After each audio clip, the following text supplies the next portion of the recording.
Hello. Today we are going to talk about how to quote unquote cut the cord with somebody who has hurt you, somebody that maybe betrayed you, or you just need to move on, but with forgiveness, and you don't want them to consume you or take your energy.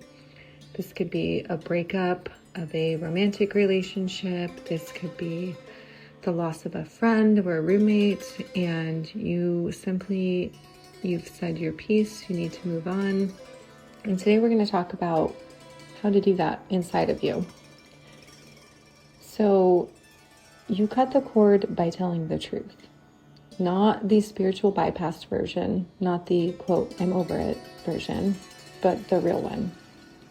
They hurt me. They betrayed my trust.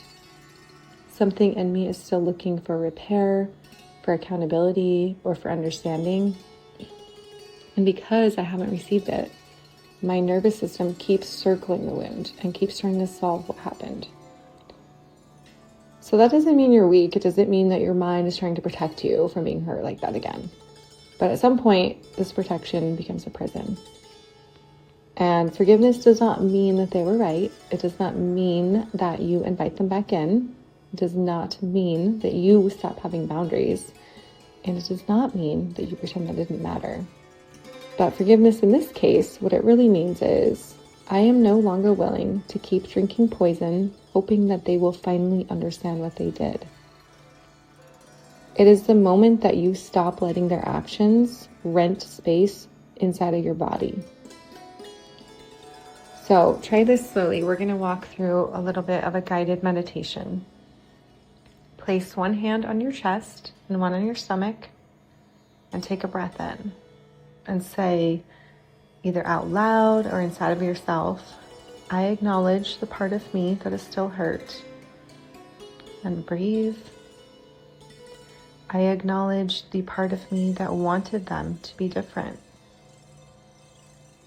And keep breathing. I acknowledge the part of me that is still waiting for an apology, an explanation, or a version of the story that makes it hurt less. Keep breathing. Now, imagine that there's a cord between you and this person. Not because you want it there, but because pain created an attachment between you two. Maybe it connects from your chest to theirs. Maybe from your stomach, maybe from your throat, because there are things that you never got to say. You don't need to rip it out, you just notice it. And say to yourself, this cord was created through pain, confusion, longing, anger, and unfinished repair. I honor why it formed, and I am ready to release what is not mine to carry. Now imagine your hand gently holding this cord, not with rage, not with revenge, but with authority. And say to yourself, I release the need for you to understand me before I am free. And breathe. I release the fantasy that your remorse is required for my healing. And breathe. I release the version of me who keeps replaying this to find a different ending. Keep breathing. I return your choices to you. I return your betrayal to you. I return your behavior to you. I return your lack of accountability to you. Now imagine the cord loosening. Maybe it dissolves. Maybe you cut it. Maybe it turns to ash. Maybe it simply falls to the ground. And then bring your attention back into your own body. And as you breathe, say with me, I call my energy back to me. I call my peace back to me. I call my attention back to me. I call my softness back to me without making myself available to harm.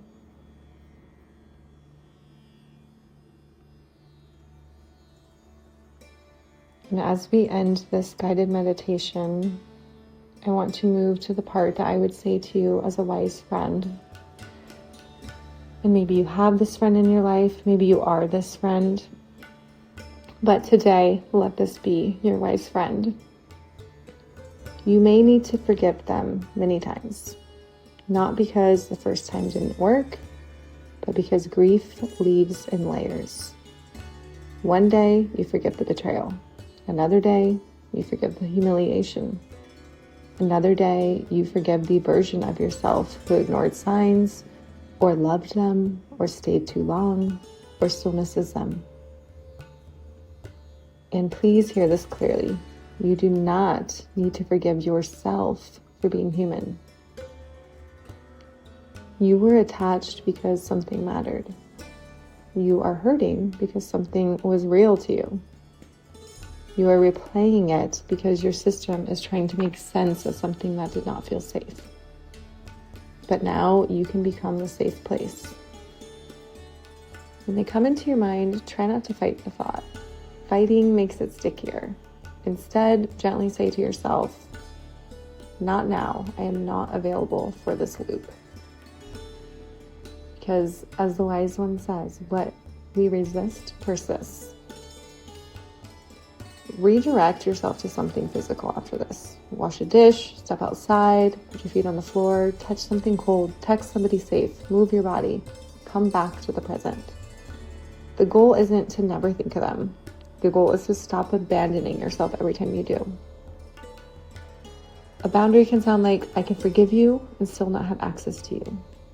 I can wish you healing and still choose distance. I can understand why you are the way you are and still decide that your behavior is not welcome in my life. I can love the lesson and release the person. And when you feel the anger rise again, don't shame it next time. Anger is often the part of you that finally knows that you deserved better. So let it speak, but do not let it drive your whole life. Under the anger is usually grief. And under the grief is usually love. And under the love is usually a part of you that wanted to feel chosen, respected, protected, or safe. And that, my friend, is the part that you tend to now. Not them, not the story, not the betrayal, but to yourself, and that piece of you. So tonight, maybe just say these things with me. I am allowed to stop carrying this. And you're not saying this because it did not hurt, because it did. And you are saying this because you deserve to be free anyway.